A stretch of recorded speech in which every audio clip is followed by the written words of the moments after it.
Suite à la découverte de la veille dans la piscine de l'hôtel, Alex et Michael ont découvert qu'il s'agissait d'une mise en scène pour faire croire que Mia s'était noyée. En fait, il s'agissait d'un fauteuil roulant et d'un mannequin en plastique avec une perruque aux cheveux roux. Mia s'excuse de ne pas avoir répondu aux appels de ses parents, mais elle passait une bonne soirée avec Lilou. Alban, très inquiète, accuse Octave de ne pas avoir veillé sur sa sœur. Michael déclare qu'il ne compte pas se laisser intimider et rappelle qu'il a une arme sur lui en tant que flic. Un peu plus tard, Chloé est convoquée au commissariat.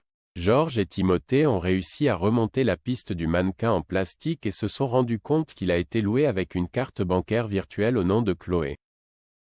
Ils lui demandent donc si elle pense à quelqu'un qui pourrait lui en vouloir. Mais à part Émile Pelletier, placé sous surveillance et mis hors de cause, Chloé ne pense à personne en particulier. Pendant ce temps, alors que Michael tond la pelouse à l'hôtel, un individu vêtu de noir portant un casque de moto l'attaque par derrière et tente de l'asphyxier avec un sac en plastique. Alex intervient et se bat avec l'agresseur qui réussit à prendre la fuite. Michael court après lui et se retrouve nez à nez avec Mathias, braquant son arme sur lui. Ce dernier clame son innocence. Alex fait effectivement remarquer qu'il n'est pas habillé de la même façon que l'agresseur. Au commissariat, Michael et Alex font leur déposition auprès de Sarah. A priori, leur agresseur serait un homme. Au vu des agressions dont Michael a été victime, Sarah pense surtout que l'agresseur essaye de le terroriser. Au même moment, Damien informe sa collègue que le sac plastique utilisé pour asphyxier Michael avait le logo d'un disquaire qui a fermé depuis longtemps. Michael le reconnaît car c'est l'endroit où il allait acheter des CD dans les années 1990. Sarah pense que l'agresseur essaye de leur envoyer un message que seuls peuvent comprendre.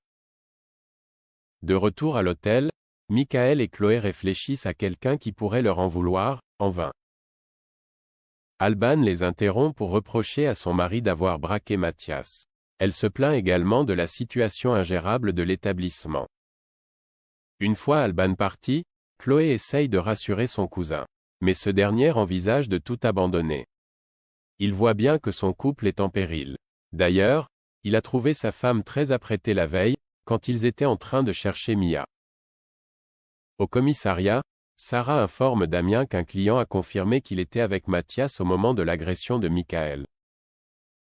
Quant à Damien, il a regardé les vidéosurveillances de l'accueil et de l'entrée, mais on n'y voit personne. L'agresseur a donc fait un détour pour éviter d'être filmé, ce qui laisse supposer aux policiers qu'il connaît bien l'endroit.